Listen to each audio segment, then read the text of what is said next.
Olá pessoal, sou Leandro Barbeiro, professor da Universidade Federal de Uberlândia. Participei recentemente da segunda live do GPB, onde nós falamos de tecnologia para a nova realidade da pecuária. Eu tratei especificamente sobre o assunto de adubação foliar de pastagens. E nos encaminharam algumas perguntas e eu vou hoje aqui nesse vídeo responder alguma delas para estar tirando a dúvida aí de quem acompanhou a nossa live, tá? Então, como eu falei de adubação foliar, fizeram uma primeira pergunta qual que é o custo por hectare dessa aplicação. Especificamente do produto que nós utilizamos, nos dados que eu mostrei na live, o custo ele gira em torno de 55 a 60 reais o custo de produto. Aí tem mais o custo da operação de cada fazenda, que aí é particular de cada um, né? Fizeram uma outra pergunta: a adubação do experimento com ureia e o adubo foliar, foi feita a correção do solo, calcário e fosfatagem? Sim, foi feita a correção do solo. Não imediatamente antes da aplicação. Era um solo que já vinha corrigido há algum tempo, com calagem, com gessagem, com fósforo. O teor de fósforo do solo era um teor adequado, então a gente não tinha limitação de outros nutrientes naquela situação, tá? Perguntaram também qual ou quais as épocas de melhor efeito da aplicação do adubo foliar num regime normal de chuvas. Então, normalmente, nós fazemos a aplicação da adubação foliar na época das chuvas. Eu não posso fazer ela na época das secas. Existem várias opções de nós fazermos essa aplicação foliar. Eu posso realizar ela logo no início das chuvas, para acelerar o processo de rebrotação nesse início. Eu posso fazer ela no meio da estação chuvosa, para maximizar o potencial produtivo dos pastos. Ou então fazer ela no final da época das chuvas, para prolongar um pouco mais o crescimento desse pasto na época da seca. Nós testamos as três situações, e as três situações nós tivemos êxito. Então depende da sua necessidade. Se a necessidade é o pasto rebrotar mais cedo, começa no começo das chuvas, começa a aplicar. Se a sua necessidade é potencializar a produção em dezembro, janeiro, faz nessa época. Se a sua necessidade é aumentar a produção de forragem na época das secas, faça essa aplicação no final da época das chuvas. Nós falamos um pouco também sobre azospirillum, e aqui tem uma pergunta: qual é o custo do azospirillum por hectare? No experimento que nós realizamos, o custo que nós tivemos foi de R$15 por hectare, a dose do azospirillum, tá? Depois uma outra pergunta: utilizar o adubo foliar seria interessante para utilizarmos nos combates a insetos, cigarrinhas e lagartas? Existem alguns estudos preliminares que têm mostrado alguns resultados interessantes, mas são estudos preliminares ainda, a gente não consegue chegar numa conclusão ainda se esses produtos têm de fato esse efeito. A gente está em fase de pesquisa disso ainda. Uma outra pergunta: não estando ajustado no solo nitrogênio, fósforo e potássio, compensa a adubação foliar de microelementos? Olha, se não tiver ajustado, o efeito da adubação com microelementos ele vai ser menor. Há sim um efeito, mas ele vai ser menor.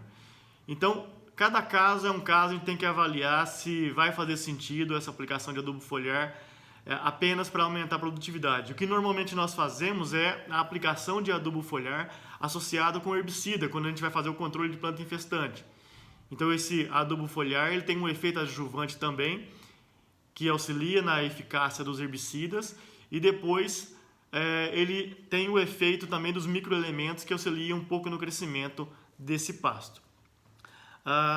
Uma outra pergunta: a reforma de pasto é uma prioridade da nossa fazenda em Nova Andradina, Mato Grosso do Sul, mas gostaria de saber, em termos de viabilidade, custo, qual tecnologia é mais viável no manejo do gado?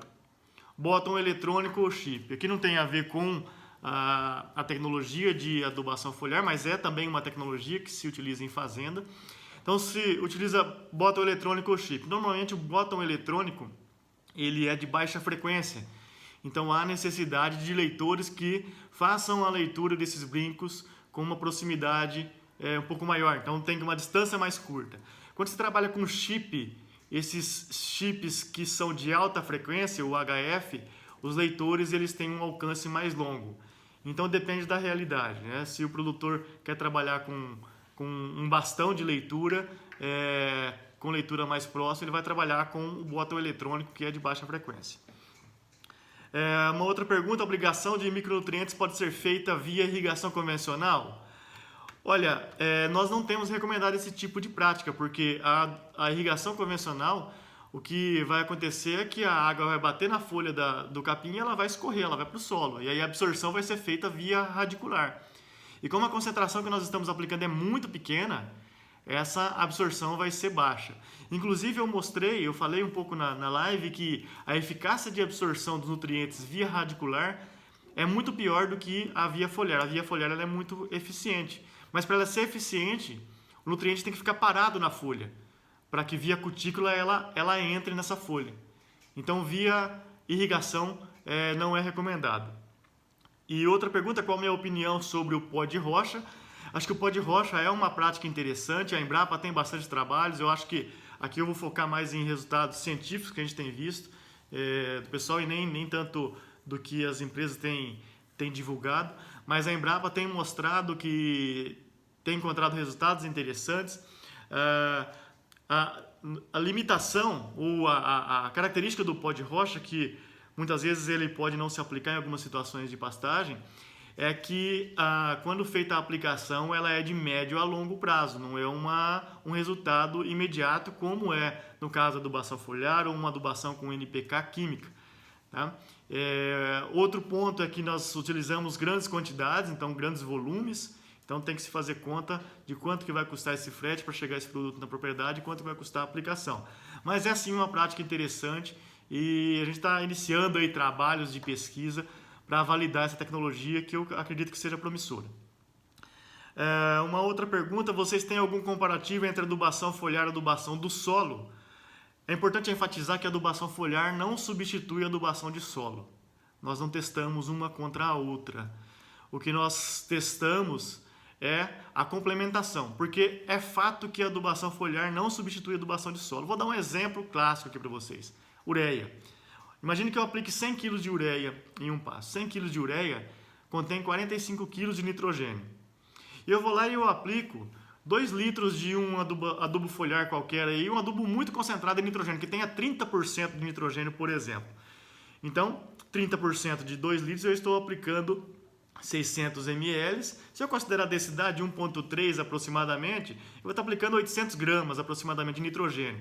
Então são 45 quilos de N contra 800 gramas de N. É impossível substituir.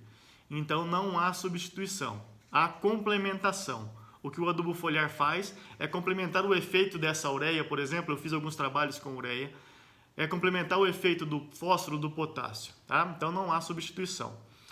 Uma outra pergunta, gostaria de saber sobre o uso de pulverizador eletrostático para atingir a parte de baixo da forrageira quando a aplicação da adubação foliar. Eu acho que o pulverizador eletrostático ele melhora a distribuição das gotículas na planta, mas com o objetivo de atingir a parte de baixo da forrageira eu não acho interessante, porque a parte de baixo da forrageira é a parte ineficiente de absorção desses produtos. A parte eficiente é a parte de cima, as folhas jovens que estão em rebrotação. Então eu não investiria nesse equipamento para se fazer essa aplicação. Agora, se existe esse equipamento na fazenda, sim, nós podemos utilizá-lo, porque a distribuição das gotas na parte superior do dossel vai ser mais eficiente. Bom, pessoal, essas eram as perguntas. Eu fico à disposição. Quem quiser seguir o nosso canal no Instagram, @Projeto Boiapasto, e também no YouTube, Projeto Boiapasto, vocês podem fazer as perguntas lá pra gente, que a gente vai ter o maior prazer em estar respondendo elas e estar fazendo um bate-papo aí sobre manejo de pastagem. Um grande abraço.